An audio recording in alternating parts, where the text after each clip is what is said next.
if you move from West Africa to North Africa, to Central Africa, to South Africa, to East Africa, then you find that all these countries always share 5 common problems. That is, the problem of poor leadership with political leaders that are very greedy, that have used all the resources that were meant for everyone else for themselves alone. And you also find that there is a very high rate of unemployment among women and youth, as well as tribalism, toxic religion, or the way the word of God is delivered in a way that is exploitative, manipulative, and spiritually abusive. And you also find that there are issues of tribalism, very high divisions among people, groupings of ethnicities that are politicized in such a way that the differences almost look like they are the fault of the people to have possessed them. Then we have the issues of poverty, and a lot of anger and thirst. My people, when I look at Peter Obi speaking, I feel like he speaks beyond the population of Nigeria. He speaks to issues that cut across Africa. And just before I can even say so much, I would like to say that Peter Obi is a soft-spoken man. He has his history in the way he served the people of Anambra State still standing. Personally, when I look at the presidential candidates of Nigeria, I think the only person that represents the modern world ideology, the world where we need a change, a generational change in that manner, or in that exact words to say it, it is only Peter Obi that can actually bring that generational change in Nigeria. My people, it should concern everybody in Africa in regard with the elections in Nigeria. And it is because, for us Africans, we always have a problem of thinking the problems of other countries don't concern us. But I think it is time we change that mindset. Like I've said before, we all share common problems, and change must start from somewhere in Africa. When independence came, it never started all over Africa across. It started from a country somewhere. And the wave went through the African continent, and we all became free. So my people, Peter Obi stands for that change that Africa needs. You see, if you listen to someone and he speaks about the problems of the youth, he speaks to the problems of women, then he has spoken to the change that we need in Africa. You see, for example, if we continue to hold on to the very old generation that represent a different type of ideology that is not modern, the ideology where we've been told many times in Nigeria by the sitting president that the Nigerian youth are very lazy and that women belong to the kitchen and to the other room, then you begin to wonder why you want to remain with such a generation when you have a vote to make a difference. My people, let me tell you, poverty is in the mind. The way you think, the way you analyze things, the way you have positioned your life, if you put a lot of barriers to your life, it cannot be enjoyable. So in Africa, in particular in Nigeria, Peter Obi is telling everybody that he is going to make a change and he's going to use what is available. He's practically telling you, change in Nigeria is very simple. He's a businessman. And he's telling you things that are practical. some of which I want to recap. For example, we all know about the problem of scamming, yahoo yahoo. It has gone beyond Nigeria, and that's why I'm saying we all have to be concerned. So when we listen to the Nigerian politicians speak, my people, and when we listen to Peter Obi and he's talking about converting that industry, because it's a whole industry, yahoo yahoo is a whole industry, into an ICT like it happened in India, then he promises the hope that the people that have engaged in such a business due to lack of employment, some opportunity to use their talent, their skills for the productivity of the society. So my people, supporting Peter Obi is not just for him. It is also for people that want to make a difference in that part. So if you've been scammed before, if you have been lied to, you've been manipulated online, it is an opportunity that you have here to make a change using your vote. Because before this scamming affects people out of Nigeria, it has already finished people in Nigeria. So it is not a problem that is for outsiders. It's a problem that is domestic. And when we listen to Peter Obi and he talks about the shoe industry, the Aba industry shoe, he talks about converting that industry or making it a little bit, supporting it to be more, much bigger in terms of providing an enabling environment for people to invest in it. Let me tell you, my people, I've worn a shoe from Aba. And I know you may not tell the difference between that shoe and the one that comes from China.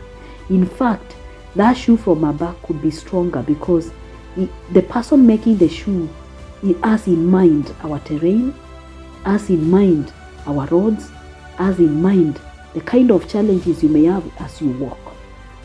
It's not like that one which is made in China that does not understand our terrain. So, if that shoe industry is supported, would they export those shoes to other parts of Africa?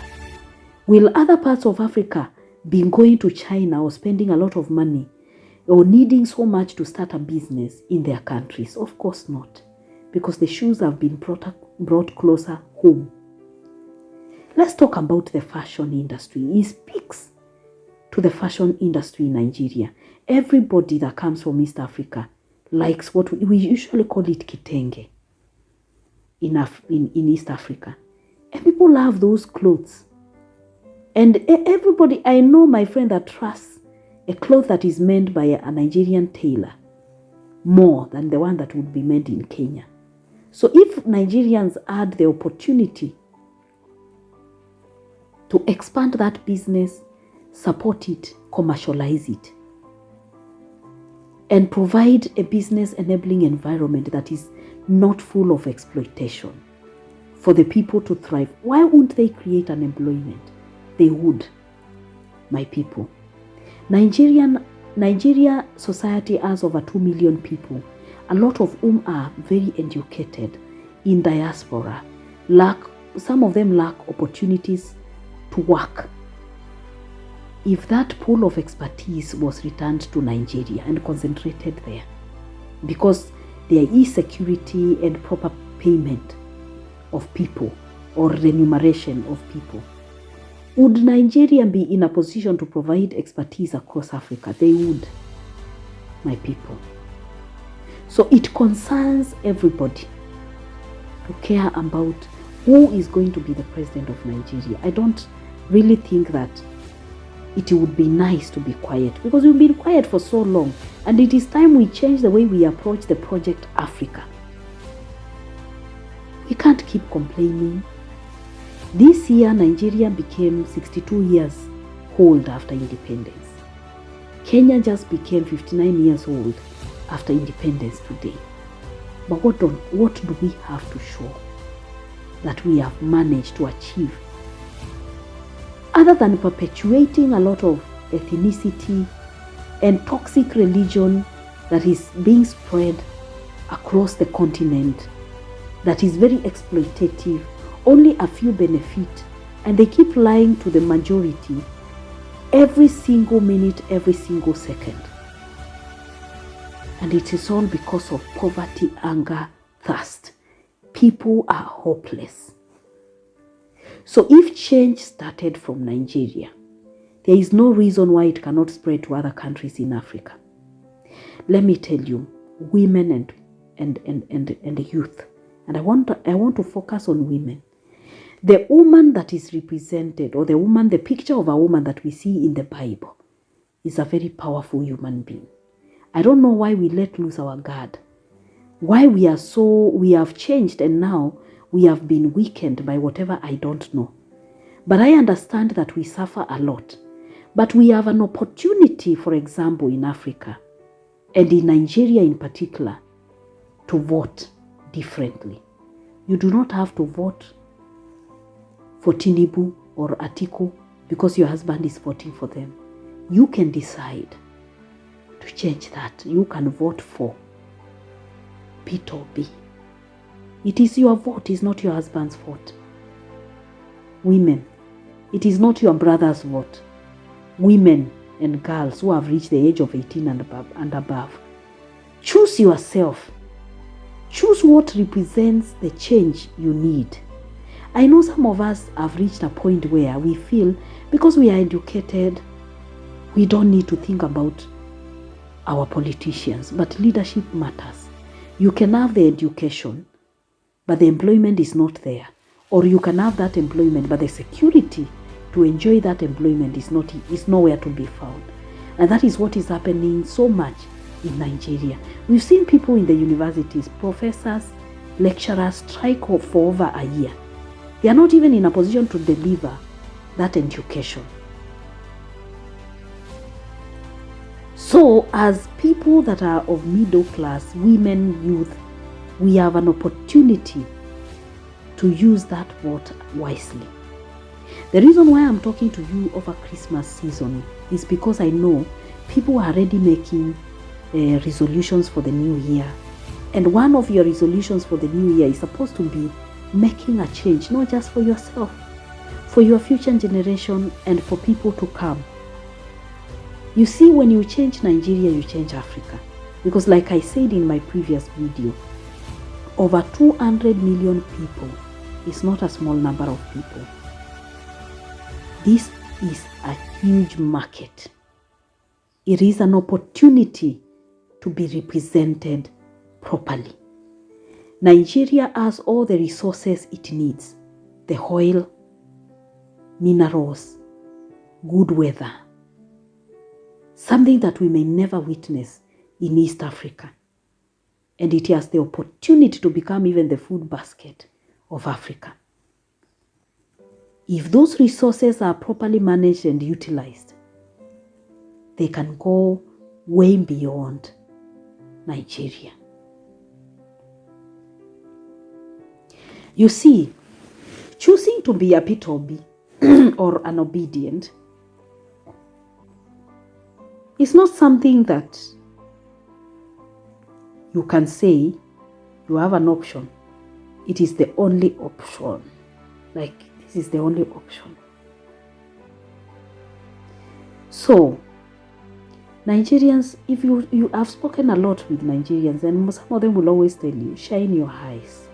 So, like I've always said, as you move into this new season, because January is not very far of 2023, and as you decide to vote in 2023, shine your eyes. Just shine your eyes. Because we need to vote in a way that reflects the change that we so much need in Africa. And the starting point is going to be Nigeria. So shine your eyes.